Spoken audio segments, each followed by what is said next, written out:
وقضى ربك ألا تعبدوا إلا إياه আল্লাহ বলছেন বান্দারে, ও আমার প্রিয় বান্দা, আমি রব্বুল আলামিনের দুইটা ফয়সালার মধ্যে এক নম্বর ফয়সালা হলো ওয়াকাদা রাব্বুকা আল্লা তা'বুদু ইল্লা ইয়া, শুধুমাত্র কেবলমাত্র একমাত্র আমি আল্লাহ তাআলার জন্য হবে ইবাদত। আমি আল্লাহ তাআলার ইবাদত ছাড়া দুনিয়ায় আর কারো ইবাদত চলবে না। এটা হলো আল্লাহ তাআলার স্পেশাল দুইটা ফয়সালার মধ্যে এক নম্বর ফয়সালা। আমরা সবাইকে এই ফয়সালার সাথে একমত? আল্লাহ তাআলার ইবাদত ছাড়া দুনিয়ায় আর কারো ইবাদত করা যাবে? প্রিয় ভাইরা আমার, আল্লাহ বলছেন বান্দারে, ও আমার প্রিয় বান্দা, আমি রব্বুল আলামিন আসমানকে তোমাদের খেদমতের জন্য আমি রব্বুল আলামিন বানাইলাম। আমি জমিনকে রব্বুল আলামিন আমি তোমাদের খেদমতের জন্য আমি রব্বুল আলামিন বানাইলাম। ও আমার প্রিয় বান্দা, আমি দিনকে রব্বুল আলামিন তোমাদের উপকারের জন্য বানাইলাম। ও বান্দা, তুমি দিনের বেলা তুমি তোমার হালাল রিজিকের তুমি তালাশে যাবা। আল্লাহ বলছেন বান্দারে, ও আমার প্রিয় বান্দা, সারাদিন তুমি কষ্ট করে রিজিকের তালাশে বের হবা, আর তোমার রাত্রবেলা একটু বিশ্রামের প্রয়োজন হবে। এর জন্য আমি রব্বুল আলামিন রাতকে তোমাদের জন্য বিশ্রামের জন্য আমি রব্বুল আলামিন বানিয়ে দিলাম। আল্লাহ বলছেন বান্দারে, এই দুনিয়ার মধ্যে যা কিছু দেখো, খাল বিল নদী নালা 18,000 মাখলুকাত, সব কিছু আমি রব্বুল আলামিন তোমাদের খেদমতের জন্য বানাইলাম।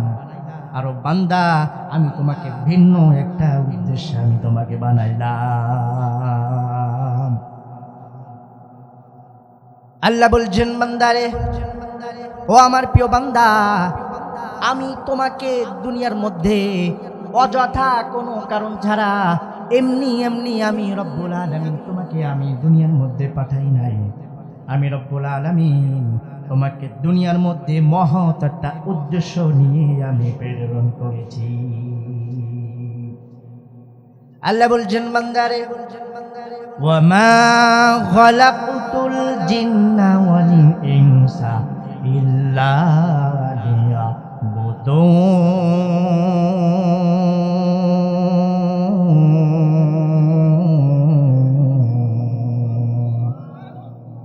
আল্লাহ বলছেন বান্দারে, ও আমার প্রিয় বান্দা, আমি পুরো জগৎকে সমস্ত কিছু আমি রব্বুল আলামিন তোমাদের খেদমতের জন্য বানাইলাম। আর আমি তোমাদেরকে এবং তোমাদের জিন জাতিকে একমাত্র আমি রব্বুল আলামিন আমার ইবাদত করার জন্য বানাইলাম। পুরো তামাম লাখ মাখলুককে আল্লাহ তাআলা আমাদের উপকারের জন্য বানিয়েছেন, আর শুধুমাত্র আমাদেরকে এবং জিন জাতিকে তার ইবাদত করার জন্য বানিয়েছেন। সুবহানাল্লাহ। सूरज ने दिया अपनी शुआओं के पैगाम, सूरज ने दिया अपनी शुआओं के पैगाम, दुनिया है अजब चीज कभी सुबह कभी शाम, दुनिया है अजब चीज कभी सुबह कभी शाम,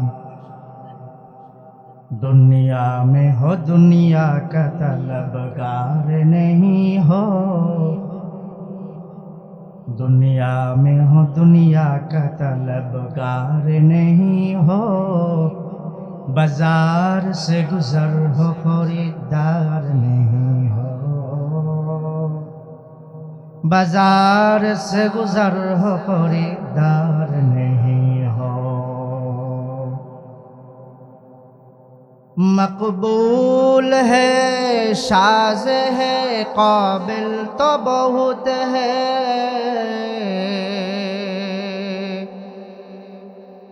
मकबूल है शाज़ है काबिल तो बहुत है, आईना के मनंदे तो नहीं दिल तो बहुत है, आईना के मनंदे तो नहीं दिल तो बहुत है। निगाह मुमिन से तो बदल जाती है तकदीर, निगाह मुमिन से तो बदल जाती है तकदीर, ए बंदा के कुव्वत नहीं कुदरत का इशारा, ए बंदा के कुव्वत नहीं कुदरत का इशारा, ऐ मर्द खिरद तर्फ मासी की ज़रूरत, ऐ मर्द खिरद तर्फ मासी की ज़रूरत, अब सोहबत सालिह के सिवा कोई नहीं चारा, अब सोहबत सालिह के सिवा कोई नहीं चारा। তোমাকে ডাকি যদি একবার আল্লাহ, আমাকে কাছে টানো বারবার, তোমাকে ডাকি যদি একবার আল্লাহ, আমাকে কাছে টানো বারবার। যদি পথ ভুলে যাই আমাকে দিও ঠাই, যদি পথ ভুলে যাই আমাকে দিও ঠাই, দিও দিশা এইটুকু আবদার আল্লাহ, আমাকে কাছে টানো বারবার, তোমাকে ডাকি যদি একবার আল্লাহ, আমাকে কাছে টানো বারবার। দুনিয়ার বুকে আমি এক মুসাফির, বনে যাই প্রতিদিন গুনাহের জাল, স্বপ্নরা দল বেঁধে রাতে করে ভিড়, আসবে কি কাঙ্ক্ষিত সোনালি সকাল। দুনিয়ার বুকে আমি এক মুসাফির, বনে যাই প্রতিদিন গুনাহের জাল, স্বপ্নরা দল বেঁধে রাতে করে ভিড়, আসবে কি কাঙ্ক্ষিত সোনালি সকাল। হয়ে গেলে পেরেশান ও আমার রহমান, হয়ে গেলে পেরেশান ও আমার রহমান, জিকিরে হয়ে যেন একাকার আল্লাহ, আমাকে কাছে টানো বারবার, তোমাকে ডাকি যদি একবার আল্লাহ, আমাকে কাছে টানো বারবার। বিরহের ব্যথাগুলো বাড়ে প্রতিদিন, তুমি ছাড়া কে বলো করে দেবে দূর, তোমার দয়া প্রভু জানি সীমাহীন, কলবে দাও জেলে ইমানের নূর, বিরহের ব্যথাগুলো বাড়ে প্রতিদিন। তুমি ছাড়া কে বলো করে দেবে দূর, তোমার দয়া প্রভু জানি সীমাহীন। কলবে দাও দিলে ইমানের নূর, বেলা শেষে কেউ নেই সান্ত্বনা তোমাতেই, বেলা শেষে কেউ নেই সান্ত্বনা তোমাতেই। তুমি ছাড়া নেই কেউ আমার আল্লাহ, আমাকে কাছে ডানো বারবার। তোমাকে ডাকি যদি একবার আল্লাহ, আমাকে কাছে টানো বারবার। প্রিয় ভাইরা আমার, আল্লাহ তাআলা আমাদেরকে ইবাদত করার সৃষ্টি উদ্দেশ্য হলো তার গোলামি করা। আমরা তার গোলাম, আমাদের 14 গোষ্ঠী তার গোলাম। চিৎকার দিয়ে বলেন ঠিক কিনা? এই জন্য আমরা প্রতি নামাজের মধ্যে সূরাতুল ফাতিহার মধ্যে, প্রতি নামাজে সূরাতুল ফাতিহার মধ্যে রব্বুল আলামিনের কাছে আমরা একটা দোয়া করে বলি, ওগো আল্লাহ ইহদিনাস সিরাতাল মুস্তাকিম।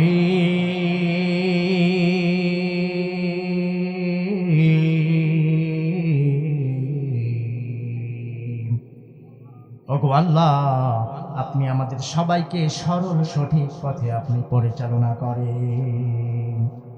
আল্লাহ বলছেন, বান্দারে, ও আমার প্রিয় বান্দা, তোমরা যদি একনিষ্ঠভাবে আমি রব্বুল আলামিনের ইবাদত যদি তোমরা করতে পারো, তাহলে জেনে রেখো এটাই হলো সিরাতে মুস্তাকিম।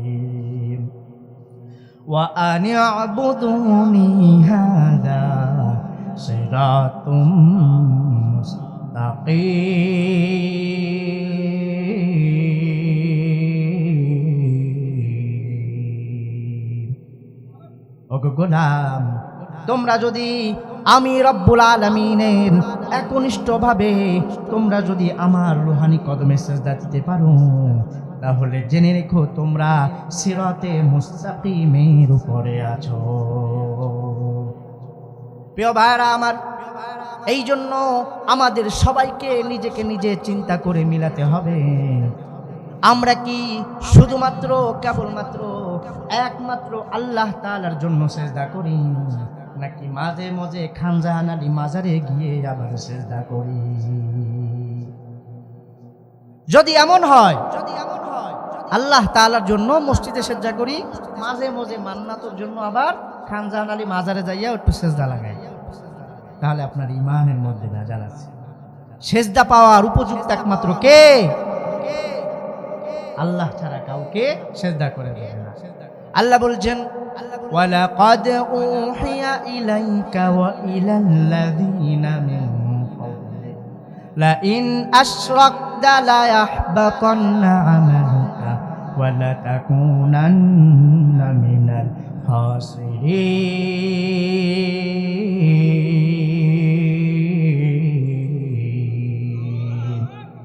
আল্লাহ বলছেন, ও আমার প্রিয় হাবিব, আমি আপনাকে সহ আপনাদের পূর্ববর্তী সকল নবীদেরকে একটা কথা আমি স্পষ্টভাবে জানিয়ে দিয়েছি।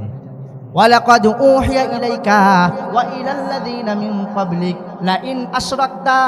ও আমার প্রিয় হাবিব, আপনি যদি আমি রব্বুল আলামিনের সাথে কাউকে শরীক করেন, তাহলে জেনে রাখেন লায়াহবাতান্না আমালুক, আমি আপনার জীবনের সকল আমলকে আমি নষ্ট করে দিব। কাকে বলছেন? নবীকে। প্রিয় ভাইরা আমার, শুধু তাই নয়, পরের অংশে রব্বুল আলামিন স্পষ্টভাবে তিনি আমাদেরকে জানিয়ে দিয়েছেন, শুধুমাত্র তোমার আমলকে আমি নষ্ট করব না, বরং তোমাদেরকে আমি ক্ষতিগ্রস্তদের অন্তর্ভুক্ত করে নিব। এই জন্য ইবাদতের উপযুক্ত একমাত্র আল্লাহ তাআলা। আল্লাহ তাআলার ফয়সালা কয়টা মনে আছে? দুইটা ফয়সালা। এর মধ্যে একটা ফয়সালা হলো একমাত্র আল্লাহ তাআলার জন্যই হবে ইবাদত। প্রিয় ভাইরা আমার, এরপরে রব্বুল আলামিন তিনি তার 2 নম্বর স্পেশাল ফয়সালার কথা তিনি জানিয়ে দিয়েছেন। আল্লাহ বলছেন, ওয়া কাদা রাব্বুকা আল্লা তা'বুদু ইল্লা ইয়্যাহু ওয়া বিল ওয়ালিদাইনি ইহসানা। আল্লাহ বলছেন, বান্দারে, ও আমার প্রিয় বান্দা, আমি রব্বুল আলামিনের 1 নম্বর ফয়সালা হলো শুধুমাত্র কেবলমাত্র একমাত্র আমি আল্লাহ তাআলার জন্য হবে ইবাদত। আর 2 নম্বর ফয়সালা হলো তোমরা তোমাদের পিতা মাতার সাথে ইহসান করবা। আজকে আমার আলোচনার মূল টপিকই হলো পিতা মাতার খেদমত। শুনতে রাজি আছেন তো ইনশাআল্লাহ? আল্লাহ বলছেন, বান্দারে, আমি রব্বুল আলামিনের 2 নম্বর ফয়সালা হলো তোমরা তোমাদের পিতা মাতার সাথে ইহসান করবা। ইহসান মানে হলো ভালো আচরণ, ইহসান মানে হলো সদাচরণ, ইহসান মানে হলো মা বাবার কাছে দোয়া চাওয়া, ইহসান মানে হলো মা বাবার পায়ের সামনে আপনার সকল সম্পত্তি তার মা বাবার পায়ের সামনে বেরিয়ে দেওয়া। ইহসানের ব্যাখ্যা প্রিয় ভাইরা আমার, বুঝানোর জন্য বলছি। এই পৃথিবীর সকল আল্লাহর ওলি যদি এই পবিত্র কুরআনুল কারীমকে খতম দিয়ে একটা গ্লাসের পানির মধ্যে ফু দেয়, আর আপনার মা যদি শুধুমাত্র বিসমিল্লাহ বলে আরেকটা গ্লাসের পানির মধ্যে ফু দেয়, আল্লাহর কসম করে বলি আপনার মার দোয়া সবার আগে কবুল হয়ে যাবে। বিশ্বাস হয় নাকি একটু সন্দেহ লাগে? সন্দেহ লাগে? লা শাক্কা ফি লা রাইবা ফি, এই কথার মধ্যে কোনো সন্দেহ নেই। হাদিস দ্বারা বুঝাবো। প্রিয় ভাইরা আমার, হাদিসের মধ্যে বিশ্বনবী বলছেন, তিরমিজি শরীফের 1905 নম্বর হাদিসের মধ্যে বিশ্বনবী স্পষ্টভাবে তিনি জানিয়ে দিয়েছেন। বিশ্বনবী বলছেন, সালাসু দাওয়াতিন ইউস্তাজাবু লাহুন্না লা শাক্কা ফিহিন্না। বিশ্বনবী বলছেন, ও আমার প্রিয় সাহাবারা, শোনো শোনো, দুনিয়ার মধ্যে এমন 3 জন ব্যক্তি আছে, ওই 3 জন ব্যক্তি দোয়া করতে দেরি হয়, কিন্তু আমার রব্বুল আলামিন ওই 3 ব্যক্তির দোয়া কবুল করতে কখনো দেরি করে না। চিৎকার দিয়ে বলেন সুবহানাল্লাহ। শুনতে চান? 1 নম্বর ব্যক্তি হলো দাওয়াতুল মাজলুম। কোন মাজলুম ব্যক্তি যদি, যাহার উপরে কোনো জালিম জুলুম করে, ওই মাজলুম ব্যক্তি যদি কারোর জন্য দোয়া করে, ওই মাজলুম ব্যক্তি যদি মাজলুম অবস্থায় আল্লাহ তাআলার কাছে 2 হাত উঠে যদি তার চোখের পানি ছেড়ে দেয়, ওই মাজলুম ব্যক্তির দোয়া করতে দেরি হয়, কিন্তু আমার রব্বুল আলামিন সেই দোয়া কবুল করতে কখনো দেরি করে না। চিৎকার দিয়ে বলেন সুবহানাল্লাহ। 2 নম্বর ব্যক্তি হলো ওয়াদাওয়াতুল মুসাফির। 2 নম্বর ব্যক্তি হলো কোন মুসাফির ব্যক্তি যদি সফররত অবস্থায় আল্লাহ তাআলার কাছে কোনো বিষয় নিয়ে দোয়া করে, রব্বুল আলামিন ওই মুসাফির ব্যক্তির দোয়া সাথে সাথে কবুল করে না। চিৎকার দিয়ে বলেন সুবহানাল্লাহ।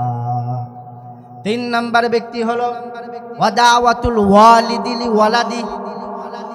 বিশ্বনবী বলছেন, ও আমার সাহাবারা শোনো শোনো, 3 নম্বর ব্যক্তি হলো কোন পিতা মাতা যদি তার কোনো সন্তানের জন্য যদি রব্বুল আলামিনের কাছে হাত তোলে, রব্বুল আলামিন সাথে সাথে সেই দোয়াটাকে তিনি কবুল করে নেয়। চিৎকার দিয়ে বলেন সুবহানাল্লাহ। মা বাবা দোয়া করার সাথে সাথে কবুল করে নেয় কে? মায়ের দোয়া লও হে মুমিন, মায়ের দোয়া লও, মায়ের দোয়া লও হে মুমিন মায়ের দোয়া লও। বিপদে পড়বে না তুমি যখন যেথায় যাও, বিপদে পড়বে না তুমি যখন যেথায় যাও। মায়ের দোয়া লও হে মুমিন মায়ের দোয়া লও, মায়ের দোয়া লও হে মুমিন মায়ের দোয়া লও। যাহা কিছু হও না কেন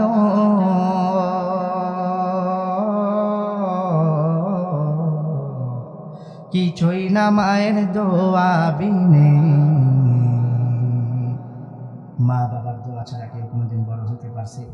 মা বাবার দোয়া ছাড়া এইখানে বসাও সম্ভব না। যাহা কিছু হও না কেন কিছুই না মায়ের দোয়া বিনে।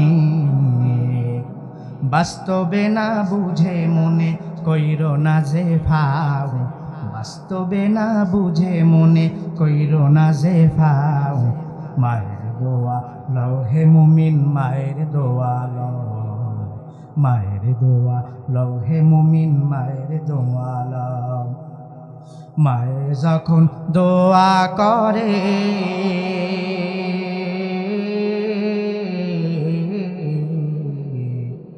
চলে যায় আরশ পরে, মায়ে যখন দোয়া করে চলে যায় আরশ পরে। সাথে সাথে কবুল হয় ফল দেখিতে পাও, সাথে সাথে কবুল হয় ফল দেখিতে পাও। মায়ের দোয়া লও হে মুমিন মায়ের দোয়া লও, মায়ের দোয়া লও হে মুমিন মায়ের দোয়া লও। এই জন্য মা বাবার দোয়া নেওয়া দরকার আছে না নাই বলেন? তো আল্লাহ তাআলার ফয়সালা কয়টা মনে আছে? দুইটা ফয়সালা। প্রিয় ভাইরা আমার, আল্লাহ বলছেন বান্দারে ওয়া কাদা রাব্বুকা আল্লা তা'বুদু ইল্লা ইয়্যাহু ওয়া বিল ওয়ালিদাইনি ইহসানা। শুধুমাত্র কেবলমাত্র একমাত্র আমি আল্লাহ তাআলার জন্য হবে ইবাদত। আর 2 নাম্বার তোমরা তোমাদের পিতা মাতার খেদমত করবা।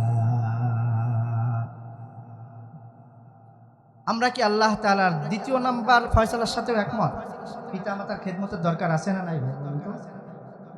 প্রিয় ভাইরা আমার, আচ্ছা আল্লাহ তাআলার ইবাদত করা কি ফরজ নাকি নফল? প্রিয় ভাইরা আমার, আল্লাহ তাআলার ইবাদত করা যেভাবে আমাদের জন্য ফরজ, পিতা মাতার খেদমত করা সেইভাবে আল্লাহ তাআলা আমাদের জন্য ফরজ করে দিয়েছে। পিতা মাতার খেদমত এটা কোনো সুন্নাত, এটা কোনো নফল কাজ না, এটা আমাদের উপরে ফরজ করে দিয়েছে কে? প্রিয় ভাইরা আমার, আমরা আল্লাহ ডেকে বললাম গো আল্লাহ আপনার 2টা ফয়সালার সাথেই আমরা একমত, আমাদের কোনো 2টা ফয়সালার সাথে কোনো দ্বিমত নাই।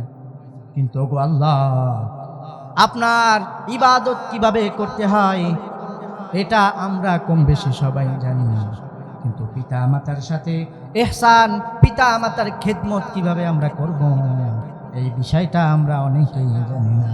ওগো আল্লাহ আপনি দয়া করিয়া মায়া করিয়া পিতা মাতার ইহসান সম্পর্কে আপনি আমাদেরকে জানিয়ে দেন।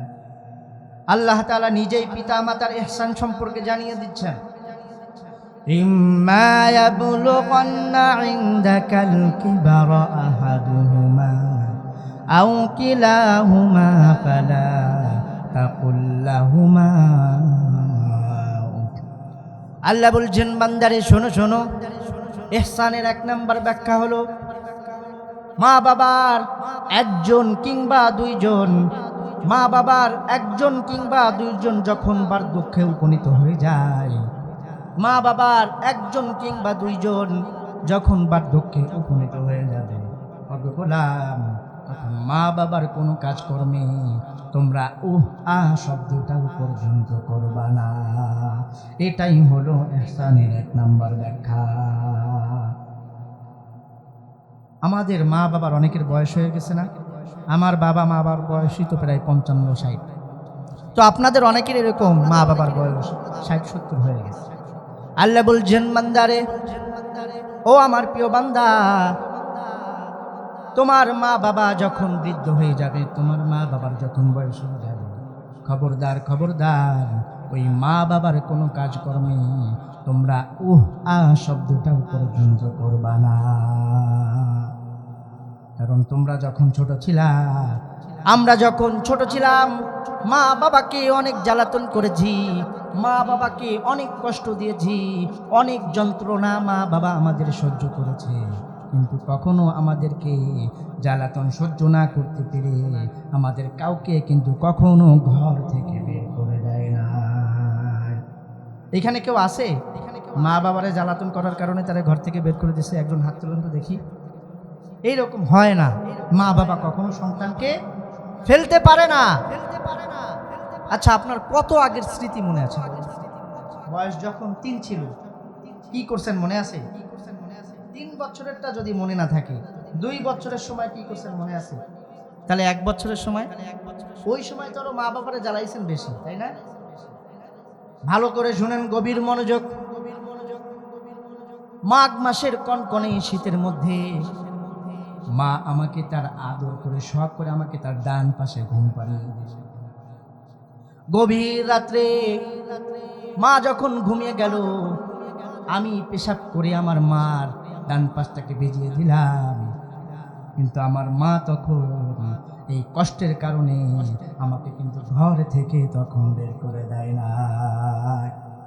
আদর করে সোহাগ করে চুমু দিয়ে ডান থেকে উঠিয়ে আবার মা আমাকে বাম পাশে আমাকে সরিয়ে দিয়েছে, কিন্তু কখনো আমাকে কিন্তু ঘর থেকে বের করে দেয় না। গভীর রজনীতে বাম দিকটাকে আমি আবার পেশাব করে ভিজিয়ে দিলাম, কিন্তু তখনও মা আমাকে কখনো ঘর থেকে বের করে দেয় না। আদর করে সোহাগ করে চুমু দিয়ে আমার মা বাম পাশ থেকে উঠিয়ে আমার মা তার বুকের মধ্যে আমাকে স্থান দিয়েছে, কিন্তু তখনও জ্বালাতনের কারণে আমাকে কিন্তু তখন এতিমখানায় কিন্তু ফেলে আসে না। রাত 3টার দিকে ডান পাশ বাম পাশ ভিজানোর পরে মার বুকটাকেও আমি ভিজিয়ে দিলাম, কিন্তু তখনও কিন্তু আমার মা ওই জ্বালাতনের কারণে আমাকে ঘর থেকে তখন বের করে দেয় না। দিয়েছে? এরকম আমরা কেউ করি নাই? সবাই করছে, এখানে যারা আছে সবাই করছে। প্রিয় ভাইরা আমার, এই জন্য আল্লাহ বলছেন, শোনো শোনো, ইহসানের 1 নাম্বার ব্যাখ্যা হলো ওই মা বাবা যখন বার্ধক্যে উপনীত হয়ে যাবে, ওই মা বাবা যখন বয়স হয়ে যাবে, খবরদার খবরদার ওই মা বাপ যদি বয়স হবার কারণে ছোট বাচ্চাদের মতো যদি তোমাদের সাথে আচরণ করে, তোমাদের সাথে যদি ছোট বাচ্চা সুলভ আচরণ করে, খবরদার খবরদার ওই আচরণের কারণে তোমরা তাদের সাথে শব্দটাও কখনো বের করো না। মা বাবা যদি ঘরের মধ্যে প্রসাব পায়খানা করে, মা বাবা যদি ঘরের মধ্যে জ্বালাতন করে, খবরদার খবরদার ওই মা বাবার তুমি খেদমত করবা, তোমার দরজা মর্যাদা আল্লাহ তাআলা তোমাকে বাড়িয়ে দিবে। মা বাবার খেদমত সবার কপালে জোটে না। আল্লাহ তাআলা যাকে কবুল করে, আল্লাহ তাআলা যাকে ভালোবাসে, তারাই পিতা মাতার খেদমত করতে পারে। সবাই কিন্তু মা বাবার খেদমত করতে পারে না।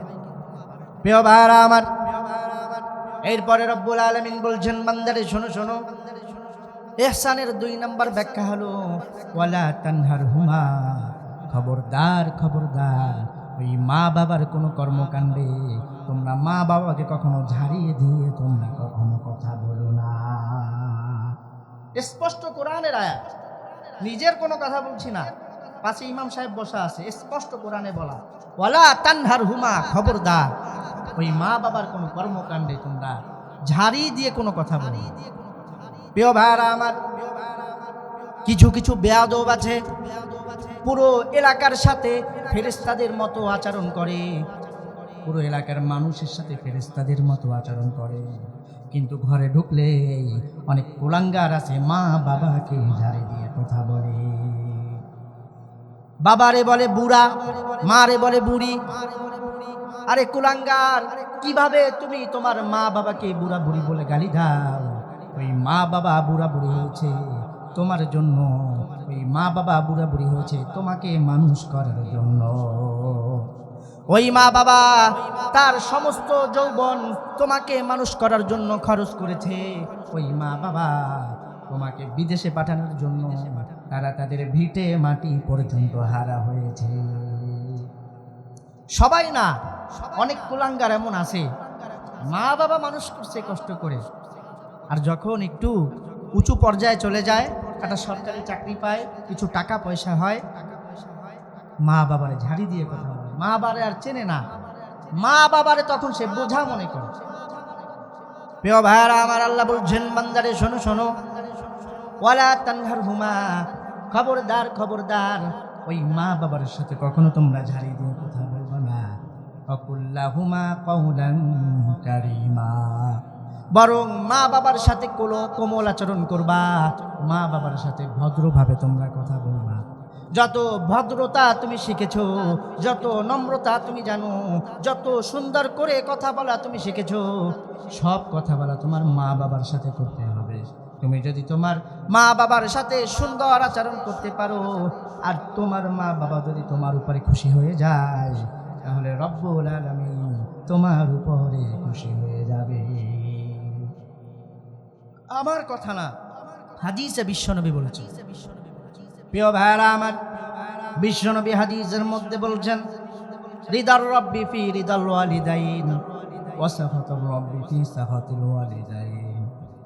বিশ্বনবী সাহাবাদেরকে বলছেন, ও আমার প্রিয় সাহাবারা শোনো শোনো, তোমরা যদি রব্বুল আলামিনের সন্তুষ্টি অর্জন করতে চাও, তোমরা যদি এটা চাও তোমার রব্বুল আলামিন তোমাদের উপরে সন্তুষ্ট হন, তাহলে তোমাদেরকে আমি একটা সুন্দর মাধ্যম আমি তোমাদের বলে দিতে চাই। প্রিয় ভাইরা আমার, বিশ্বনবী বলছেন, ও আমার সাহাবারা শোনো শোনো, রিদার রব্বি ফি রিদাল ওয়ালিদাইন, তুমি যদি তোমার মা বাবার খেদমত করতে পারো, তোমার মা বাবার খেদমত করে যদি তোমার মা বাবার সন্তুষ্টি তোমরা যদি অর্জন করতে পারো, তাহলে জেনে রেখো, তোমার মা বাবা সন্তুষ্ট হলে তোমার রব তোমার উপরে সন্তুষ্ট হয়ে যাবে। মা বাবার সন্তুষ্টি রবের সন্তুষ্টি। প্রিয় ভাইরা আমার, পরের অংশে বলছেন বিশ্বনবী, ও আমার সাহাবারা শোনো শোনো, আবার তুমি যদি তোমার মা বাবার সাথে খারাপ আচরণ করো, তোমার মা বাবাকে যদি তুমি ঝাড়ি দিয়ে কথা বলো, তোমার মা বাবা যদি তোমার উপরে নারাজ হয়ে যায়, তাহলে জেনে রেখো, তুমি হাজার আমল করো, তোমার রব তোমার উপরে নারাজ হয়ে যাবে। স্পষ্ট হাদিসের কথা। রবের সন্তুষ্টি অর্জন করতে চাও, পিতা মাতার সন্তুষ্টি অর্জন করো। তুমি চাও তোমার রব তোমার উপরে সন্তুষ্ট হোক, পিতা মাতার খেদমত করো। তুমি যদি তোমার পিতা মাতাকে ঝাড়ি দিয়ে কথা বলো, তুমি যদি তোমার মা বাবাকে কষ্ট দিয়ে কথা বলো, তোমার রব তোমার উপরে নারাজ হয়ে যাবে না, বুঝবে না। এই জন্য পিতা মাতার খেদমত করার দরকার আছে না নাই বলে? প্রিয় ভাইরা আমার, এরপরে রব্বুল আলামিন বলছেন, শোনো শোনো, ওয়াকফিদ লাহুমা জানাহা যুল্লি মিনার রাহমা ওয়া কুর রাব্বিরহামহুমা কামা রাব্বায়ানি সাগীরা। আল্লাহ বলছেন, বান্দারে শোনো শোনো, ওয়াকফিদ লাহুমা জানাহা যুল্লি মিনার রাহমা, বরঞ্চ মা বাবার খেদমত করবা, মা বাবার পায়ের সামনে তোমাদের রহমতের চাদরে তোমরা বিছিয়ে দিবা। তোমার যত সম্পদ, তোমার যত ক্ষমতা, ওই মা বাবার পায়ের সামনে বিলিয়ে দিবা। তোমার মর্যাদা তোমার রব আল্লাহ তাআলা উঁচু করে দিবে। এরপরে রব্বুল আলামিন বলছেন, বান্দারে শোনো শোনো, ওয়াকুর রাব্বিরহামহুমা কামা রাব্বায়ানি সাগীরা। আল্লাহ বলছেন, বান্দারে, মা বাবার একজন কিংবা দুইজন যদি দুনিয়া থেকে বিদায় নিয়ে অন্ধকার কবরে চলে যায়, তখন মা বাবার কবরের সামনে দাঁড়িয়ে পড়ো, রব্বিরহামহুমা কামা রব্বায়ানি সগীরা। আল্লাহ বলছেন বান্দারে, ও আমার প্রিয় বান্দা, তোমার মা বাবা যদি দুনিয়া থেকে বিদায় নিয়ে অন্ধকার কবরের দিকে চলে যায়, মা বাবার কবরের সামনে দাঁড়িয়ে আল্লাহ তাআলার কাছে দুহাত তুলে চোখের পানি ফেলে রব্বুল আলামিনকে বলো, ওগো আল্লাহ, ওই মা বাবা দুনিয়ায় যখন জীবিত ছিল আমাকে কত ভালোবেসেছে, আমার জন্য কতটা কষ্ট করেছে। ওই মা বাবা নিজে না খেয়ে আমার জন্য খাবার সর্বদা প্রস্তুত রেখেছে, আমি না খেলে আমার মা বাবা কখনো খায় না। ছোটবেলা থেকে আমার জন্য আমার মা বাবা তার জীবন যৌবনটা আমার জন্য হারিয়ে ফেলেছে। ওই মা বাবা আমার জন্য তার সুখ শান্তি সব বিসর্জন দিয়েছে। ওগো আল্লাহ, দুনিয়ার মধ্যে কোনোদিন আমার জন্য দুনিয়ার মধ্যে কোনোদিন আমার অশান্তি কখনো কামনা করে নাই, সব সময় আমার সন্তুষ্টি কামনা করেছে। ওগো আল্লাহ, ওই মা বাবা আজকে দুনিয়া থেকে বিদায় নিয়ে তোমার কাছে চলে গিয়েছে।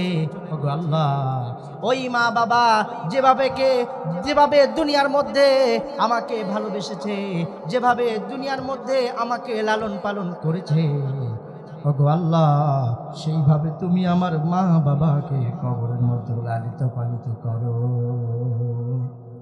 আল্লাহ, দুনিয়ার মধ্যে মা বাবার মতো ভালোবাসা আর কেউ আমাকে দিতে পারে নাই। দুনিয়ার মধ্যে নিঃস্বার্থভাবে ওই দুইটা মানুষ সবসময় আমাদেরকে ভালোবেসেছে। রাত 3টার দিকে, রাত 2টার দিকে যখনই আমি মাহফিল থেকে এসেছি, যখনই আমি বাহির থেকে এসেছি, দুনিয়ার সকল মানুষ ঘুমিয়ে পড়েছে, কিন্তু একটা মানুষের তখন কোনো ঘুম নাই। সেই মানুষটা অনেকের দুনিয়া থেকে বিদায় নিয়ে চলে গেছে। ওগো আল্লাহ, ওই মা ওই বাবা যেভাবে আমাকে দুনিয়ার মধ্যে ভালোবেসেছে, যেভাবে আমাকে দুনিয়ার মধ্যে লালন পালন করেছে, ওগো আল্লাহ, এইভাবে তুমি আমার মা বাবাকে জান্নাতের মধ্যে তুমি লালন পালন করো। বলতে পারবেন না মা বাবার মতো আপন কেউ আছে? মা বাবার মতো কেউ আপন নাই। যত আপন মানুষ দেখেন, বউ বলেন, স্বামী বলেন, ভাই বলেন, বোন বলেন, স্বার্থ আছে। কিন্তু ওই দুইটা মানুষকে আল্লাহ তাআলা এমন মায়া দিয়ে পাঠিয়েছে, তাদের কোনো স্বার্থ নেই। প্রিয় ভাইরা আমার, আল্লাহ বলছেন বান্দারে, ওই মা বাবার কবরের সামনে দাঁড়িয়ে তোমরা আমার কাছে দোয়া করো, আমি রব্বুল আলামিন তোমাদের দোয়াকে আমি কবুল করে নিব। প্রিয় ভাইরা আমার, বিশ্বনবী হাদিসের মধ্যে বলছেন, বুখারী শরীফের 5970 নাম্বার হাদিসের মধ্যে স্পষ্টভাবে তিনি বিশ্বনবী জানিয়ে দিয়েছেন। বিশ্বনবী বলছেন, আইয়ুল আমালি আহাব্বু ইলাল্লাহ ইয়া রাসূলুল্লাহ। বিশ্বনবীর কাছে একজন সাহাবা এসে জিজ্ঞাসা করলো, ওগো পয়গম্বর, দুনিয়ার মধ্যে আল্লাহ তাআলার কাছে সব থেকে পছন্দনীয় আমল কোনটা? একজন সাহাবা এসে বিশ্বনবীর কাছে জিজ্ঞাসা করলেন, ইয়া রাসূলুল্লাহ, আল্লাহ তাআলার কাছে দুনিয়ার মধ্যে সব থেকে পছন্দনীয় কাজ কোনটা? প্রিয় ভাইরা আমার, বিশ্বনবী বললেন, ও আমার সাহাবারা, শোনো শোনো, আল্লাহ তাআলার কাছে দুনিয়ার মধ্যে সব থেকে পছন্দনীয় আমল হলো 3টা। কয়টা? 1 নম্বর আমল হলো as-salatu ala waqtiha। আল্লাহর প্রিয় হাবিব বলছেন, ও আমার প্রিয় সাহাবারা, আল্লাহ তাআলার কাছে দুনিয়ার মধ্যে সব থেকে প্রিয় আমল হলো এক সময় মতো নামাজ পড়া। সময় মতো নামাজ পড়া, এটা আল্লাহ তাআলার কাছে সব থেকে পছন্দনীয় আমল। এর জন্য সময় মতো নামাজ পড়ার দরকার আছে না নাই? সালাতে কায়েম করো, সালাতে কায়েম করো, হবে জান্নাতি তুমি, হবে সম্মানিত তুমি, দিবেন কাল হাসরে শীতল ছায়া আর সে আজিম রব্বিয়াল আলা, রব্বিয়াল আজিম, রব্বিয়াল আলা, রব্বিয়াল আযীম। সালাত কায়েম করো, সালাত কায়েম করো, হবে জান্নাতি তুমি, হবে সম্মানিত তুমি। দিবেন কাল হাসরে শীতল ছায়া আর সে আজিম, রব্বিয়াল আলা রব্বিয়াল আযীম। এই জন্য আমরা সবাই সময়ের মতো নামাজ পড়বো তো ইনশাআল্লাহ। প্রিয় ভাইরা আমার, বিশ্বনবী বললেন, ও আমার সাহাবারা শোনো শোনো, আল্লাহ তাআলার কাছে 2 নাম্বার পছন্দনীয় আমল হলো বিররুল ওয়ালিদাইন। আল্লাহ তাআলার কাছে সবথেকে পছন্দনীয় আমল হলো তোমরা তোমাদের পিতা মাতার তোমরা খেদমত করবা। আর 3 নাম্বার আমল হলো আল জিহাদু ফি সাবিলিল্লাহ।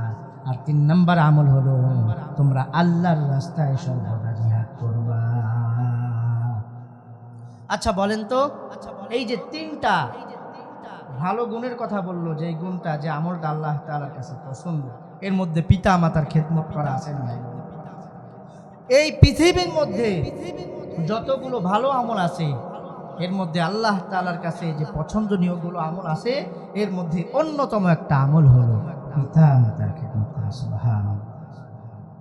প্রিয় ভাইরা আমার, বিশ্বনবী হাদিসের মধ্যে বলছেন, হুমা জান্নাতুকা ওয়া নারুক। বিশ্বনবী বলছেন, হুমা জান্নাতুকা, জান্নাতের মধ্যে স্পেশাল 2টা দরজা আছে। একটার নাম হলো পিতা মাতা, একটার নাম হলো পিতা, আর একটার নাম হলো মাতা।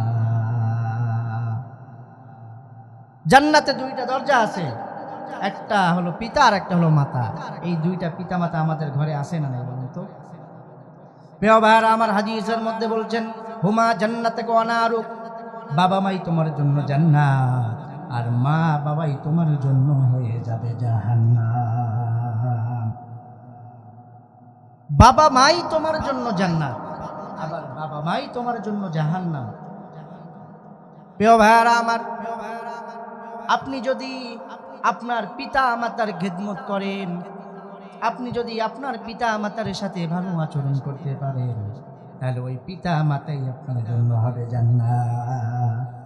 আবার আপনি যদি আপনার পিতা মাতাকে বৃদ্ধাশ্রমে রেখে আসেন, আপনি যদি আপনার পিতা মাতাকে কটু কথা বলেন, আপনি যদি আপনার পিতা মাতাকে ঝাড়িয়ে দেন, আপনি যদি আপনার পিতা মাতার মনের মধ্যে কষ্ট দেন, ওগো গোলাম, তখন এই পিতা মাতাই আপনার জন্য হয়ে যাবে জাহান্নাম।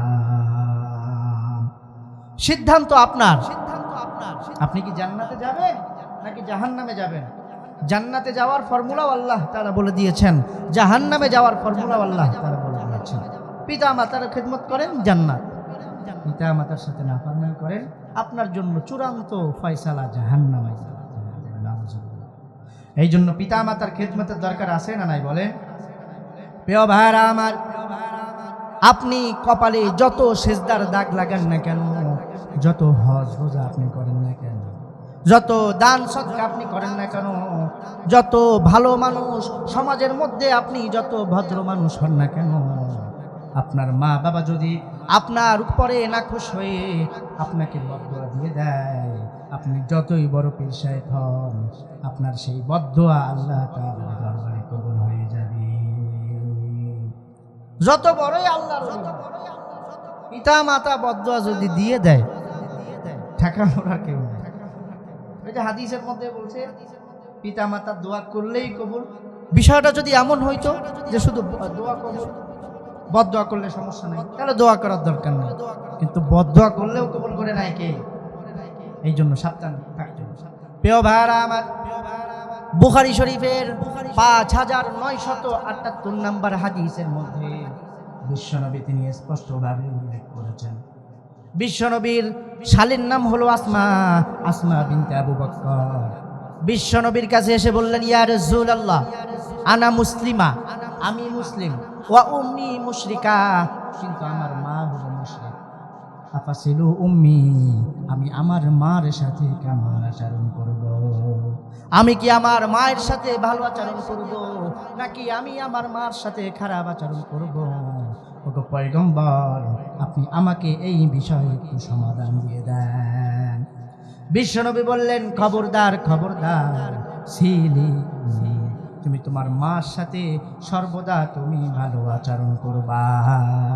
তোমার মা যদি হিন্দু হয়, তোমার মা বাবা যদি হিন্দু হয়, তোমার মা বাবা যদি খ্রিস্টান হয়, তোমার মা বাবা যদি নাস্তিক হয়, তারপরও সে তো তোমার মা বাবা। এই জন্য মা বাবার সাথে কোনো অবস্থাতেই খারাপ আচরণ করা যাবে না। করা যাবে? মা বাবা যদি হিন্দুও হয় করা যাবে?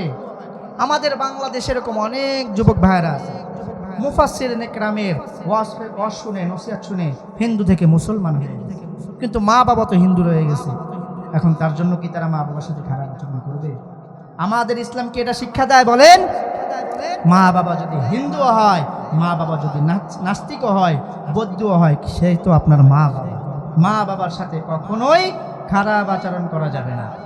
প্রিয় ভাইরা আমার, মা বাবা যে কত রহমত, মা বাবা যে কত বরকত, মা বাবা যতদিন বেঁচে থাকে ততদিন বোঝা যায় না।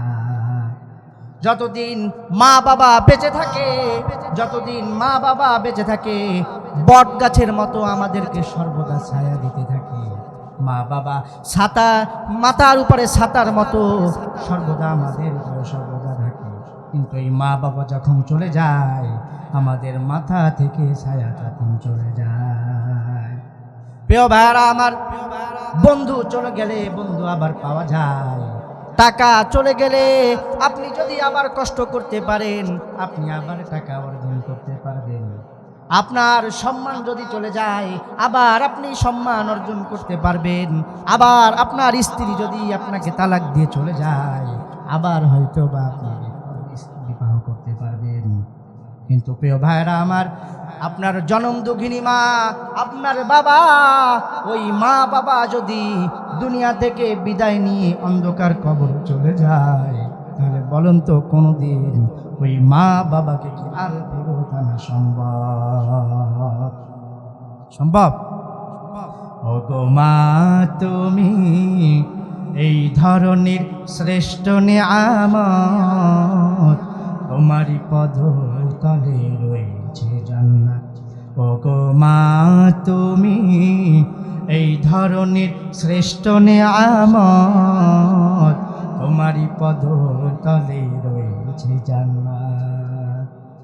এই পৃথিবী থাকতো গো ফুল পাখিহীন, এই পৃথিবী থাকতো গো মায়ামহীন, এই পৃথিবী থাকতো গো ফুল পাখিহীন, এই পৃথিবী থাকতো গো মায়ামহীন, যদি না পেত মায়ের মায়ারি হাত, যদি না পেত মায়ের মায়ারি হাত। ওগো মা, তুমি এই ধরনের শ্রেষ্ঠ নেয়ামত, তোমারই পদতলে রয়েছে জান্নাত। ওগো মা, তুমি এই ধরনের শ্রেষ্ঠ নেয়ামত, তোমারই পদতলে রয়েছে জান্নাত। মা বাবা যার আছে সে বুঝবে না, যার মা বাবা নাই তাকে কিন্তু জিজ্ঞেস করেন দুনিয়ার বাস্তবতা কত কঠিন। একটু যার মা বাবা দুনিয়া থেকে বিদায় নিয়ে চলে গেছে তাকে জিজ্ঞেস করেন, যাদের মা বাবা আছে তারা বুঝবে না। প্রিয় ভাইরা আমার, মায়ের দোয়া, মা বাবার দোয়া কখনো মিস হয় না। গুলি মারলে গুলি মিস হয়, ড্রোন হামলা করলে ওই ড্রোন হামলা মিস হওয়ার সম্ভাবনা আছে। অ্যাটম বোমা মারলে ওই অ্যাটম বোমা মিস হওয়ার সম্ভাবনা আছে। কিন্তু মা বাবা যদি কষ্ট পেয়ে একবার যদি বদদোয়া দিয়ে দেয়, ওই বদদোয়াটাকে কবুল করে নেয় আল্লাহ তাআলা। মা বাবার উদাহরণ হলো ছুরি আর তরমুজের মতো। প্রিয় ভাইরা আমার, তরমুজকে নিচে রেখে যদি উপর থেকে যদি ছুরিকে নিক্ষেপ করা হয়, ওই অবস্থাতেও তরমুজ কাটে, ছুরির কিন্তু কোনো ক্ষতি হয় না। কোনো ক্ষতি হয়? আবার প্রিয় ভাইরা আমার, ছুরিকে যদি নিচে রেখে উৎক্ষেপ করা হয়, ওই অবস্থাতে তরমুজেরই ক্ষতি হয়, কিন্তু ছুরির কিন্তু কোনো বিন্দু মাত্র কোনো ক্ষতি হয় না। উভয় অবস্থাতেই মা বাবার কোনো ক্ষতি হবে না। ক্ষতি হবে কার? আপনার আমার। মা বাবা দোয়া করলেও কবুল, মা বাবা বদদোয়া করলেও কবুল। প্রিয় ভাইরা আমার, বুখারী শরীফের বর্ণনা 2482 নম্বর হাদিসের মধ্যে বিশ্বনবী উল্লেখ করেছেন, বিশ্বনবী সাহাবাদেরকে বলছেন, বনি ইসরাইলের বড় একজন আল্লাহর ওলির নাম হলো হযরত জুরাইজ। একজন বড় আল্লাহর ওলির নাম হলো জুরাইজ। সারাদিন তিনি রোজা রাখতেন, আর রাতের বেলা তিনি তাহাজ্জুদ নামাজের মধ্যে লিপ্ত থাকতেন। তাহাজ্জুদ নামাজ পড়া ছাড়া কি কেউ আল্লাহর ওলি হতে পারে? ওয়া মিনাল লাইলি ফাতাহাজ্জাদ বিহি নাফিলাতান লাক আসা আন ইয়াবআসাকা রাব্বুকা মাকামান মাহমুদা। তাহাজ্জুদের নামাজ যদি তোমরা পড়ো তাহলে তোমাদের সম্মানকে বাড়িয়ে দেবে আল্লাহ তাআলা। প্রিয় ভাইরা আমার, ওই যে বনি ইসরাইলের একজন বড় আল্লাহর ওলির নাম হলো হযরতে জুরাইজ। সারা দিন তিনি রোজা রাখতেন, আর রাত্রবেলা তিনি তাহাজ্জুদের নামাজের জন্য দাঁড়িয়ে যেতেন।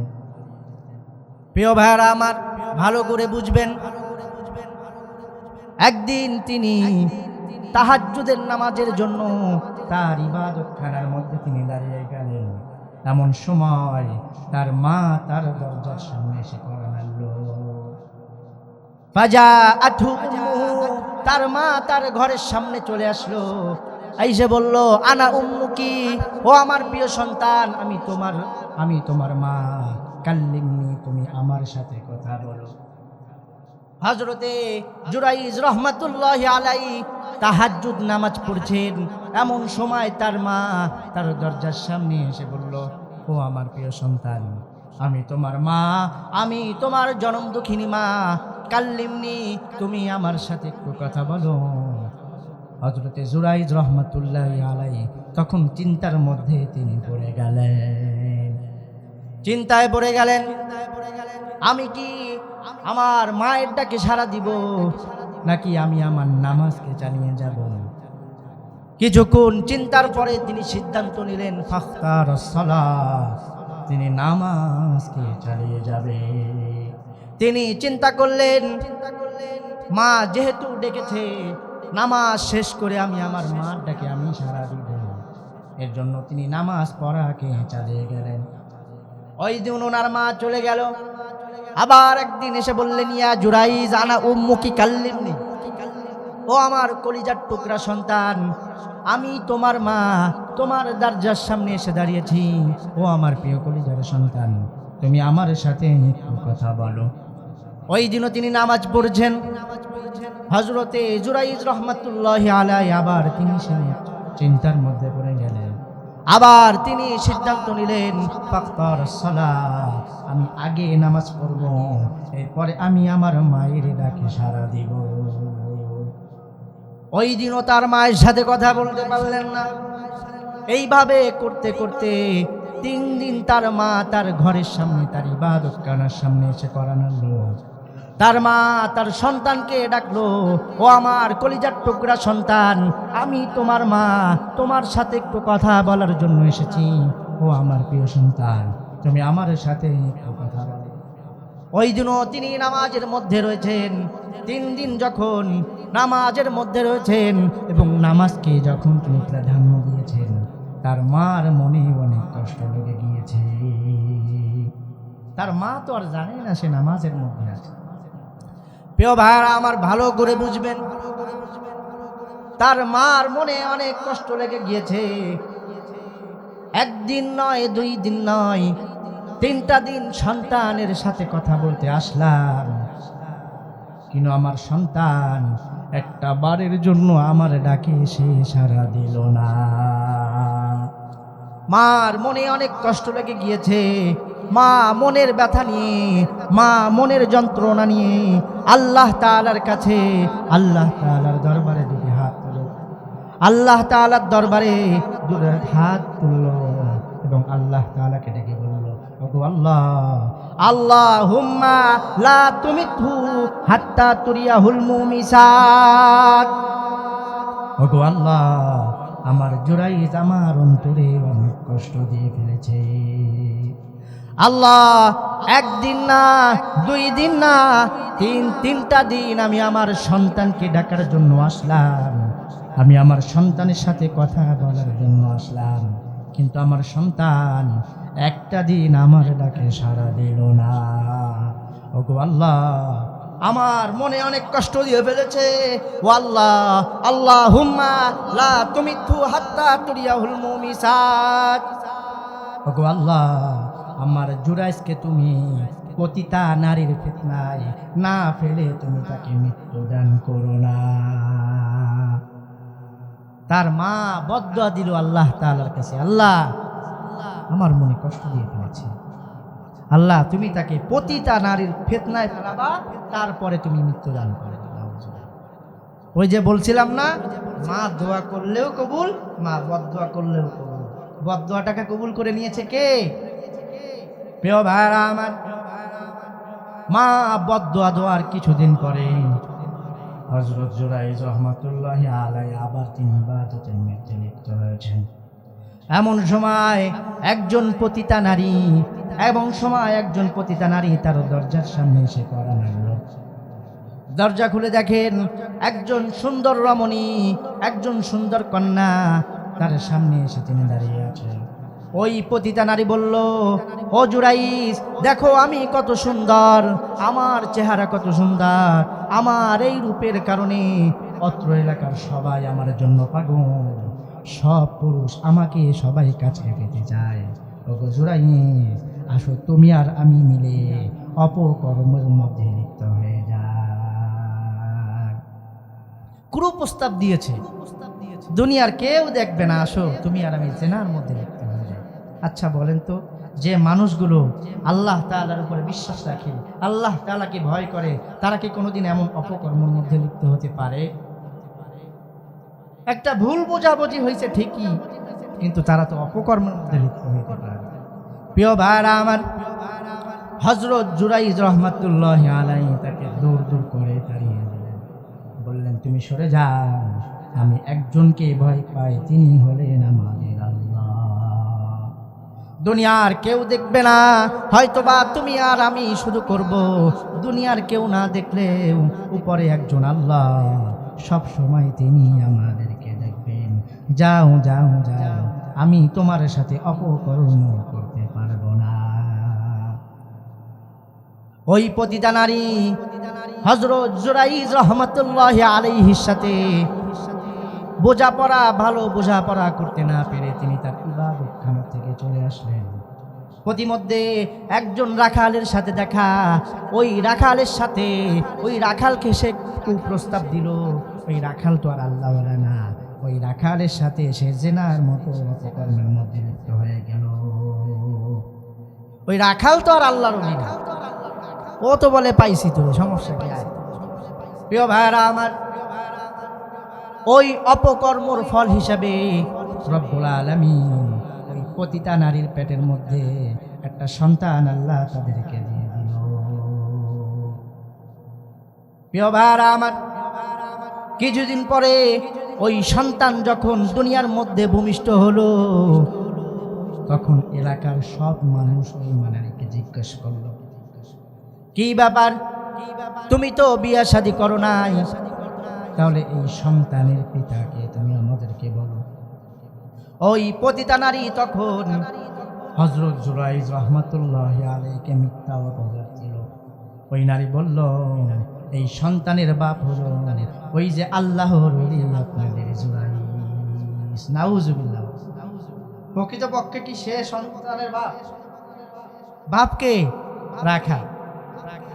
প্রিয় ভাইরা আমার, ওই যে বলেছিলাম, মা বাবা দোয়া করলেও যেভাবে আল্লাহ তাআলা কবুল করে নেয়, বদদোয়া করলেও আল্লাহর ওলি হোক আর পীর সাহেব হোক আর বক্তা হোক, সবার বদদুয়া আমার মা বাবার দোয়া আল্লাহ তাআলা কবুল করে নেয়। প্রিয় ভাইরা আমার, যখনই বলল এই পেটের সন্তানের বাবা হলো হযরতে জুরাইজ, সবাই ক্ষিপ্ত হয়ে গেল, রাগান্বিত হয়ে গেল। কি ব্যাপার? ওই জুরাইজকে তো আমরা পীর সাহেব হিসাবে ভাবতাম, ওই জুরাইজকে আমরা আল্লাহর ওলি হিসাবে ভাবতাম, কিন্তু ওই যে একটা ভণ্ড, এটা একটা জেনাকারী, এটা তো আমরা জানি না। প্রিয় ভাইরা আমার, এলাকার সবাই মিলে হযরত জুরাইজ রহমাতুল্লাহি আলাইহির ইবাদতখানায় তারা প্রবেশ করলো এবং ইবাদতখানা তারা ভেঙে চুরমার করে তারা দিল এবং হযরত জুরাইজ রহমাতুল্লাহি আলাইহিকে তারা মারধর শুরু করে দিল এবং তার কলার ধরে তারা ফেলল। হযরতে জুরাইজ রহমাতুল্লাহি আলাইহি বলল, কি হয়েছে? কিসের জন্য তোমরা আমাকে মারছো? সেটাই তো আমি বুঝতে পারলাম না। আগে কেন মারছো সেই কারণটা তোমরা আমাকে বলো। কিসের জন্য মারতেছো কারণটা তো আগে বলো, ফাও ফাও মারতেছো কেন? প্রিয় ভাইরা আমার, এলাকার লোকজন বলল, ওই যে পতিতা নারীর কোলে একটা সন্তান, ওই সন্তানের বাবা হলো তুই জুরাইজ। বলে নাউজুবিল্লাহ।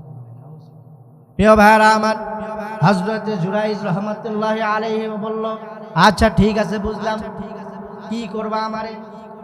বললে তোর শাস্তি হলো মৃত্যুদণ্ড, তোরে আমরা ফাঁসি দিব।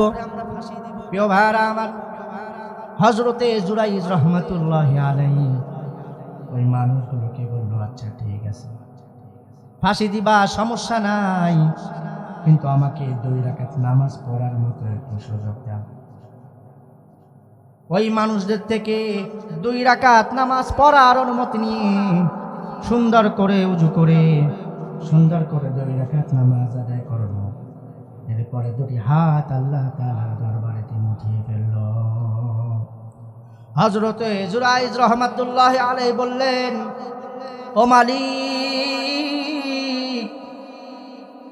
তুমি যদি সত্য হও, তুমি যদি এক আল্লাহ হও, তোমার যদি কোনো শরীক না থাকে, তার ওই বাচ্চাটাকে একটা প্রশ্ন করব, ওই ছোট নাবালক বাচ্চাকে একটা প্রশ্ন করব, তুমি ওই সন্তানের জবানটা তুমি রব্বুল আলামিন করে দিবা।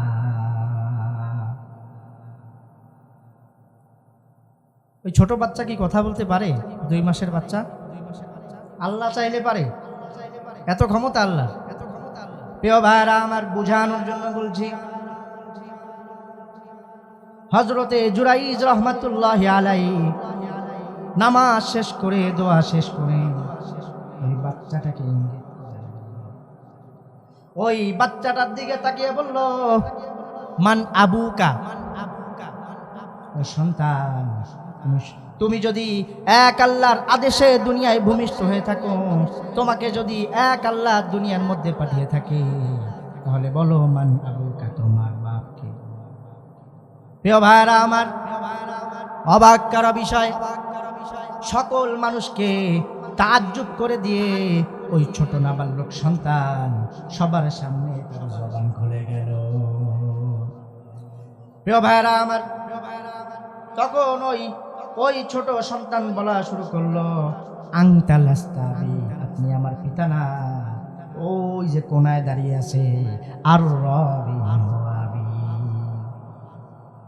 আপনি আমার পিতা না, ওই যে কোনায় একজন রাখাল দাঁড়িয়ে আছে, ওই রাখাল হলো আমার জন্মদাতা পিতা। যারা আল্লাহর ওলি হয় তাদেরকে আল্লাহ তাআলা দুনিয়ার মধ্যে অসম্মানিত করে না, কিন্তু কারণবশত মার বাবার দোয়া তো আল্লাহ তাআলা কবুল করে। সাময়িক সময়ের জন্য হয়তো একটু অপমানিত হয়েছে, কিন্তু পরে তো আবার আল্লাহ তাআলা সব ঠিক করে দিয়েছে। প্রিয় ভাইরা আমার, বুঝানোর জন্য বলছি, যখনই ওই ছোট বাচ্চার জবান আল্লাহ তাআলার কুদরতের মাধ্যমে করে দিল, তখন সকল মানুষ অবাক হয়ে গেল। সবক মানুষ তার ভুলটা বুঝতে পারলো। তখন হযরত জুরাইজ রহমাতুল্লাহি আলাইহিকে বলতে লাগলো, ওগো আল্লাহর ওলি, আমাদের ভুল হয়ে গেছে, আপনি আমাদেরকে ক্ষমা করে দেন। আপনার ইবাদতখানা আমরা সোনা দিয়ে বানিয়ে দিব। জুরাইজ বলল সোনা দিয়ে বানানোর দরকার নাই, মাটি দিয়ে বানাবে হবে। এই জন্য মা বাবার বদদোয়া নেওয়া যাবে? বলেন। প্রিয় ভাইরা আমার, বুখারী শরীফের বর্ণনা, বুখারী শরীফের 5971 নম্বর হাদিসের মধ্যে বিশ্বনবী তিনি স্পষ্টভাবে জানিয়ে দিয়েছেন, যা রাজুলিন ইলা রাসূলুল্লাহ সাল্লাল্লাহু আলাইহি ওয়াসাল্লাম, একজন সাহাবী আল্লাহর রাসূলের কাছে এসে বললেন, ইয়া রাসূলুল্লাহ, মান আহাক্কুন নাসি বিহুসনি সাহাবাতি, ওগো পয়গম্বর, দুনিয়ার মধ্যে সব থেকে উত্তম ব্যবহার কে আমার কাছে বেশি হকদার?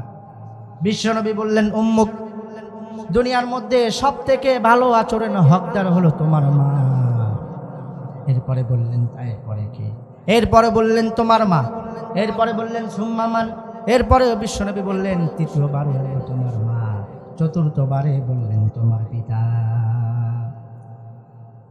প্রশ্ন আসতে পারে, হুজুর, মাদেরই সম্মান, মাদেরই এত সম্মান, আমাদের বাবাদের কি কোনো সম্মান নাই? বা আমরা কি কম কষ্ট করি? কিন্তু প্রিয় ভাইরা আমার, মা যে কষ্ট সহ্য করেছে, এই কষ্ট আমাদের পক্ষে কষ্ট সহ্য করা সম্ভব না, বা আমরা ওই কষ্ট সহ্য কখনো করিও না। প্রিয় ভাইরা আমার, আমার মা, আপনার মা এমন 3টা কষ্ট সহ্য করেছে, যেই 3টা কষ্ট আপনি আমি চাইলেও কোনো দিন সহ্য করা সম্ভব না। আল্লাহ কোরআনের মধ্যে বলছেন, হামালাতুহু কুরহা, তোমার মা তোমাকে অনেক কষ্ট করে তোমাকে গর্ভে ধারণ করেছে। ওই গর্ভে ধারণ তোমার বাবা কোনো দিন পারবে না। পারবে? প্রিয় ভাইরা আমার, রব্বুল আলামিন পরের অংশে বলছেন, ওয়াওয়াদাতহু কুরহা, অনেক কষ্ট করে 10 মাস 10 দিন গর্ভে রেখে তোমাকে দুনিয়ার মুখ তোমার মা দেখিয়েছে, কিন্তু তোমার বাবা হাজার চেষ্টা করলেও সেটা সম্ভব না। অফিসালুহু সালাসুনা শাহরা, তোমার মা তোমাকে 30 মাস 2.5 বছর তোমার মা তোমাকে দুধ পান করাইছে, কিন্তু ওই দুধ পান তোমার বাবা জীবনেও করাইতে পারবে না। পারবে? এই জন্য মা বাবার মার সম্মান একটু বেশি। প্রিয় ভাইরা আমার, যেদিন আমাদের মা আমাদেরকে দুনিয়ার মধ্যে জন্ম দিতে গেল, সেদিন কত কষ্ট সহ্য করেছে চিন্তা করে দেখেন। মেডিকেল সায়েন্টিস্টরা বলেন, কোন সুস্থ মানুষ তার দেহের মধ্যে 45 ইউনিট ব্যথা একবারে সহ্য করতে পারে। 45 ইউনিট ব্যথা একবারে একটা সুস্থ মানুষ সহ্য করা সম্ভব, কিন্তু আমার আপনার মা আপনাকে আমাকে জন্ম দিতে গিয়ে 57 ইউনিটের থেকেও বেশি ব্যথা সহ্য করছে। সুবহানাল্লাহ। এই জন্য মা আমাদের কাছে অনেক বেশি দাম, কারণ মা যে কষ্ট সহ্য করেছে, এই কষ্ট দুনিয়ার কোনো মানুষের পক্ষে সহ্য করা সম্ভব না। প্রিয় ভাইরা আমার, আমাদের বিশ্বনবী জনাবে মুহাম্মদ মুস্তাফা সাল্লাল্লাহু আলাইহি ওয়াসাল্লাম জন্মের আগে তার বাবা দুনিয়া থেকে বিদায় নিয়েছে। আমাদের বিশ্বনবী দুনিয়াতে ভূমিষ্ঠ হওয়ার আগে তার বাবা দুনিয়া থেকে বিদায় নিয়ে চলে গেছে। প্রথমে দাদার কাছে মানুষ, এরপরে চাচার কাছে মানুষ। মার ভালোবাসা তেমন বেশি পায় নাই, মাত্র পেয়েছে মাত্র 6 বছর। প্রিয় ভাইরা আমার, বিশ্বনবী হযরতে মুহাম্মদ মুস্তাফা সাল্লাল্লাহু আলাইহি ওয়াসাল্লাম হুদায়বিয়ার উমরা করার জন্য 1400 সাহাবী নিয়ে তিনি রওনা হয়েছেন। প্রতিমধ্যে তার মার কবরের সামনে তিনি দাঁড়িয়ে গিয়েছেন। বিশ্বনবী বলছেন, ও আমার প্রিয় সাহাবারা, ওই যে একটা কবর দেখা যায়, এটা হলো আমি বিশ্বনবীর মায়ের কবর। বিশ্বনবীর মায়ের নাম কি বলো তো? তোরা দেখে যা আমেনা মায়ের কোলে, মধু পূর্ণিমারি শেথা চাঁদ দোলে, যেন উষার কোলে রাঙা রবি দোলে। তোরা দেখে যা আমেনা মায়ের কোলে। কুল মাখলুক কে আজি ধ্বনি ওঠে কে এলো ওই কালেমা শাহাদাতের বাণী ঠোঁটে কে এলো ওই কুল মাখলুকে আজি ধ্বনি ওঠে কে এলো ওই কালেমা শাহাদাতের বাণী ঠোঁটে কে এলো ওই পরে দরুদ ফেরেশতা বেহেশতের দুয়ার খুলে তোরা দেখে যা আমিনা মায়ের কোলে। প্রিয় ভাইরা আমার, বিশ্বনবী তার প্রিয় মার কবরের সামনে দাঁড়িয়ে বিশ্বনবী সাহাবাদেরকে দেখে বললেন, ওই যে একটা কবর দেখা যায়, ওটা হলো আমি বিশ্বনবীর মায়ের কবর। আমি আমার মার কবর জিয়ারত করব। খবরদার খবরদার, তোমরাও জিয়ারত করবা, কিন্তু শর্ত হলো তোমরা কান্না করতে পারবা না। প্রিয় ভাইরা আমার, 1400 সাহাবীকে বিশ্বনবী কান্না করতে নিষেধ করে মার কবরের সামনে দাঁড়িয়ে বিশ্বনবী ছোট বাচ্চার মতো হাউ মাউ করে কান্না শুরু করে দিয়েছে। বিশ্বনবীর দেখা দেখি 1400 সাহাবী তার সাথেও কান্না করা শুরু করে দিল। বিশ্বনবী সাহাবাদেরকে ধমক দিয়ে বললেন, তোমরা কেন কান্না? আমি তো তোমাদেরকে কান্না করতে নিষেধ করেছি। সাহাবারা বললেন, ইয়া রাসূলুল্লাহ, ইয়া হাবিবাল্লাহ, আমরা আপনাকে আমাদের জীবনের থেকেও আপনাকে সবথেকে বেশি ভালোবাসি। কোনো কারণে যদি আপনার চোখ থেকে পানি বের হয়, আমরা আমাদের চোখের পানি কখনো ধরে রাখতে পারি না। বিশ্বনবী বললেন, ও আমার সাহাবারা, শোনো শোনো, আমার মা আমাকে যে কত আদর করেছে, আদরাকাতিনি রাহমাতুহা ফাবাকাইতু, আমার মা আমাকে ছোটবেলায় যে আদর করেছে, জাইতুনের তেল সারা শরীরে আমার মা আমাকে মেখে দিয়েছে, শরীরের এমন কোনো জায়গা নাই যেখানে আমার মা আমাকে চুমু দেয় নাই। এই আদর সোহাগের কথা মনে পড়ে আমার চোখ থেকে পানি চলে এসেছে। তো চিন্তা করে দেখেন, বিশ্বনবী যাকে সৃষ্টি না করলে দুনিয়ার কিছুই সৃষ্টি করা হতো না, সেই নবী তার মার কবরের সামনে দাঁড়িয়ে ছোট বাচ্চার মতো হাওয়া করে কান্না করে। সুবহানাল্লাহ। প্রিয় ভাইরা আমার,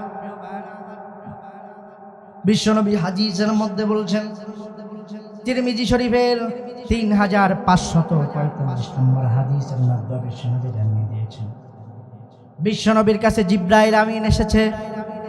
হযরতে জিবরিল আমিন বিশ্বনবীকে এসে বলল, ইয়া রাসূলুল্লাহ, ইয়া হাবিবাল্লাহ, যে মানুষটা দুনিয়ার বুকে রমজান মাস পেল অথচ সে তার গুনাহগুলোকে মাফ করাইতে পারল না, তার উপরে আল্লাহ তাআলা লানত। আমি বিশ্বনবী সাথে সাথে বলে দিয়েছি আমি। আবার হযরতে জিবরিল আমিন বললেন, ইয়া রাসূলুল্লাহ, যে মানুষটা আপনার নাম শুনলো অথচ আপনার উপরে দুরূদ পাঠ করলো না, তার উপরে আল্লাহ তাআলা লানত। আমি বিশ্বনবী সাথে সাথে বলে দিয়েছি আমি। সবাই বলেন সাল্লাল্লাহু আলাইহি ওয়াসাল্লাম। আবার হযরতে জিবরিল আমিন বললেন, ইয়া রাসূলুল্লাহ, ইয়া হাবিবাল্লাহ, যে ব্যক্তিটা মা বাবার একজন কিংবা দুইজন বার্ধক্যে পেয়েছে অথচ বার্ধক্যে পাওয়ার পর সে তার মা বাবার খেদমত করে জান্নাত কামাই করতে পারলো না, তার উপরে আল্লাহ তাআলা লানত। আমি বিশ্বনবী সাথে সাথে বলে দিয়েছি আমি। কি বুঝলেন? মা বাবাকে বৃদ্ধ অবস্থায় পাইলেন অথচ মা বাবার খেদমত করে জান্নাত কামাই করতে পারলেন না, আপনার উপরে আল্লাহ তাআলা লানত। নাউযুবিল্লাহ। এই জন্য মা বাবার খেদমত করা দরকার আছে না নাই বলুন তো? প্রিয় ভাইরা আমার, বিশ্বনবী একদিন জিআররান নামক স্থানে কুরবানির মাংস বিতরণ করেছেন। আমাদের এখানে কুরবানির মাংস বিতরণ করে না, লাইন দিয়ে সিরিয়াল দিয়ে। এভাবে বিশ্বনবী তিনি শত শত সাহাবীদের মধ্যে তিনি কুরবানির গোশত বিতরণ করেছেন। এমন সময় ওই হাজার হাজার মানুষের লাইন থেকে একজন বৃদ্ধা মহিলাকে সসম্মানে বের করে তার গায়ের চাদর খুলে দিয়ে তাকে বসতে দিলেন।